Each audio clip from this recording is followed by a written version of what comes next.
Okay, so today we're going to talk about why you can't out supplement a circadian problem. So, this is kind of like when you start thinking to yourself, if I just had more discipline, if I just had more coffee, if I just had another supplement, then I know I would feel better. And this is the reason why the answer is probably not. So I like talking about this because it does live somewhat close to home for me, because I've definitely felt this way before. There's been times in my life, especially I worked as a physician assistant in the emergency department for a long time, and it was really there that I had this type of mindset. So I was like, always thinking if I could just get another energy drink, or if I just had more discipline and I could just push through, or if maybe I worked out earlier, whatever it was, I always felt like there was something else that I could be working harder to achieve to help me feel better in the long run. And what I have found out now is that it's not actually about working harder, it's about being more aligned, and it's about being more aligned in, what I believe is God's design for his creation, the rhythm that he has for his creation, and ultimately the design and rhythm that he has for our bodies as well. And so that's why this is just close to home to me, because it's something that I very, personally have went through myself. So I find most of the time women are trying to out supplement a problem that is circadian to begin with. And that's what I mean by that. So it comes down to light, number one, which I know I talk about light all of the time. You've probably heard me talk about that by now, but it comes down to light and it comes down to cortisol. And the reason why it starts with cortisol is because if you remember, cortisol sits at the very tippy top of that hormonal hierarchy. So cortisol changes everything that happens downstream of it. That's melatonin, it's metabolic hormones, so your insulin, your leptin, and your thyroid hormones, and then your sex hormones as well. So cortisol is most influenced by light. The thing that is next influenced by is stress. So you've probably heard that before too, that if you're going through a very stressful period of your life, or if you just know that you have high stress, then that can affect your cortisol levels. Light first, then stress, and then comes blood sugar regulation, or wide swings in blood sugar can also affect your cortisol.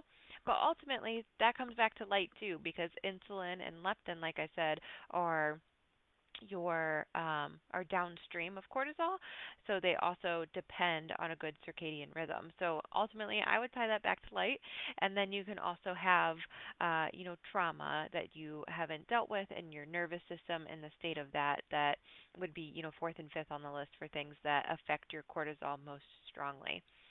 So that's why when you start to have a circadian rhythm that falls apart, that it starts to feel like everything else falls apart, because the first thing that affects is cortisol, and it has such a wide range of hormones that it affects downstream of it. So if you do have cortisol dysregulation, the symptoms that you most often feel from that is really a lot of difficulty waking up in the morning. So if you feel like you're that person that hits snooze 20 times before you actually get out of bed, and you're snoozing for an hour before you get out of bed because it's just so hard for you to actually get out of bed in the morning, that is oftentimes a cortisol issue. And then the other thing that it causes is when you feel wired but tired at nighttime. So I always say that that's if you are feeling like I cannot wait to go to bed because I am exhausted, and physically I just feel like I cannot keep going. And then you go and you get in bed, and your brain just starts running, and you're just running and running, and you're like, oh my gosh, I just want to go to sleep, but my brain will just not turn off. That's that tired but wired. That's what I mean when I say that. And that is most often a cortisol dysregulation issue that's going on as well. Sometimes it can present itself as 2 or 3 a.m. wake ups. So you're waking up in the middle of the night. That can often be a cortisol. Or you're waking up very anxious, or maybe just feeling increased anxiety throughout the day. That can oftentimes be an issue or a sign of cortisol imbalance. And then the dreaded like 2, 3 p.m. crash. Like you wake up in the morning and you have your coffee and you're feeling pretty good, and then you get to lunchtime and it's either, if you skipped through that, or if you ate lunch a few hours later, you get that crash in the afternoon. Oftentimes that's from your cortisol as well. So these are often things that we feel when we have that rhythm, but when you start to get to that chronic cortisol dysregulation, sometimes it can present itself as bloating, PMS, mood swings, and inflammation. So there's definitely, downstream effects that happen if you've been in a chronic state of cortisol dysregulation for a while as well. And then, like I said, the number one regulator of cortisol is light. So cortisol is a circadian hormone, and that's why I say you can't out supplement a circadian problem because the only thing that's going to fix it is light because it's a timing issue. It's not it is a quality issue because we want to be mindful of the quality of light that we're getting, which is why you see my very dark and red setup that I have here because it is later at night. You need to be mindful of the quality of light that you get, but also the timing that you're getting this light. So I want you to start thinking about light as a nutrient for your health because it absolutely is. And seeing bright light in the morning and then avoiding bright light at nighttime are going to be the things that help to support your cortisol the best because the clock, which is there's a clock in your brain, it's called the suprachiasmatic nucleus, the SCN, the clock takes its order from light. So that light hitting your eyes and your skin is what gives you the signal for your cortisol. So you need to make sure in the morning when you wake up, you view that bright light. So always my preference is for the sun. If you cannot get outside and view the sun when you first wake, there are some different lighting kind of solutions that you could look into getting. But what you really want to avoid is just isolated blue light, which is your phone screen, right? So when you first wake up in the morning, if you could try to avoid just looking straight at your phone first, because that's also going to give your cortisol a signal like, hey, it's midday all of a sudden, because the spectrum that you get from the sunlight changes all throughout the day, right? And the highest amount of blue light is what you get midday. And we never in nature, never ever in nature will you ever have just isolated blue light like you get from your screen. So instead of allowing this little blue lit box to set your circadian rhythm for you, you want to allow the sun or a specific kind of light that is designed for this to set your circadian rhythm for you. And then you want to make sure that so morning light number 1. Number 2 is prioritizing light midday. So I always encourage you to take light breaks. And whether or not it's because you're, at an office for long periods of time or your job just keeps you inside, or if you're just at home, try to take a couple of breaks throughout the day where you can go out and recalibrate and get yourself out in the sunshine again. One of the things that I always tell clients is that if you have been inside or if you have spent like all morning looking at your phone screen and then you go outside for one of these light breaks and you get that feeling where you walk out and you're like, oh, like it stings my eyes, it's so bright out here, that is an indication that you are blue light toxic. So I want you to be mindful of that. If you're having that, and this is not like, oh, it's so bright that it's like reflecting off of the snow or I'm driving or something like that. This is like I just stepped outside and I'm like, oh my gosh, it's glaringly bright. It hurts my eyes.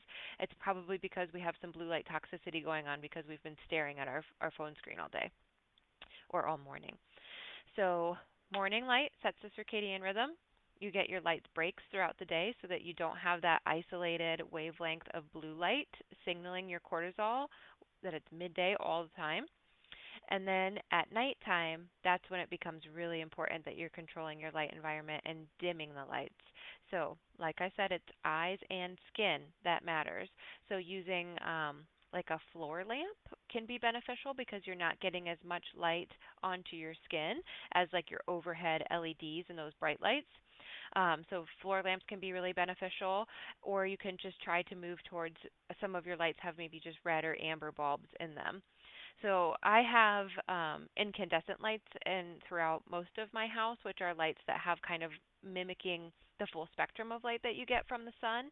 And then I have some lamps, and then you can see I'm using one of my lamps now that has more of this amber color or a deep red color that doesn't tend to affect melatonin as much as the blue and the green and the whiter type of wavelengths will affect your melatonin. So that's for your skin, and then you also want to be mindful through of the input through your eyes.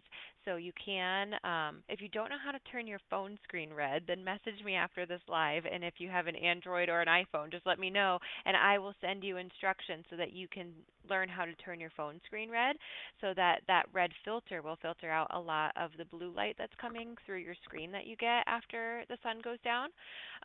And then you can also consider investing in a pair of blue light blockers. So I typically wear them. I'm not wearing them right now, but I do typically wear them after bedtime or after the sun goes down as well, to help to protect melatonin and also to help cortisol to start going down. Because remember, cortisol, when it's dysregulated, gives you that tired but wired feeling. It's disrupting your sleep. You're waking up super tired in the morning. So if you can get your cortisol regulated by, or you get your cortisol to come down at nighttime by reducing the light input that you're getting, then that can be one of the first steps that you take to healing your cortisol rhythm as well. So truly, um, by and large, it is a circadian hormone. And if you listened, I think it was 2 weeks ago that we did the hormonal hierarchy, then you'll remember that it's not just a circadian issue when it comes to cortisol, and when it comes to feeling like you have good energy and you're sleeping well. It brings it back to your metabolic hormones too. So whether or not we're hungry, if we're craving things, if we're going to store fat, if we're going to burn fat. Um, so yeah, so that's kind of the the main kind of point I wanted to get across is oftentimes we think I just need to take another supplement. I just need to hustle a little bit harder. I just need more discipline. I need to be more motivated. I work out, diet, whatever it is. And oftentimes we don't. Oftentimes we just need to align with the natural rhythm that God has created for us. So if you're taking ashwagandha at night, but you're sitting on your phone and you're scrolling in bed, or if you're taking magnesium, but you're eating a full meal or your dinner right before you take it and then you go to sleep, if you're chugging your electrolytes and getting your metabolic water set, but you are never seeing the sunrise in the morning, if you are taking hormone replacement therapy in the form of like a progesterone, but you're living under blue light, artificial LED lights at night, all of these things, right? You can see the light picture that I'm painting for you. Oftentimes we do some of the things, but we're not starting at the top of the hierarchy, which it all comes back to light. If you have something that you want me to tie back to light, just let me know because I bet I can do it. um, okay, so that's what I had for you guys for tonight. If you have any questions for me, please send me an email if you're watching the replay of this, or this will be posted on my Facebook as well as my Instagram. Instagram over here, Facebook over here. So if you have any questions, you just send me a message, comment on the video. It's my favorite thing to talk about. I love talking about light. I love talking about women's hormones, and I love talking to you guys about it. So if you have any questions at all, feel free to send them my way, and thanks for tuning in.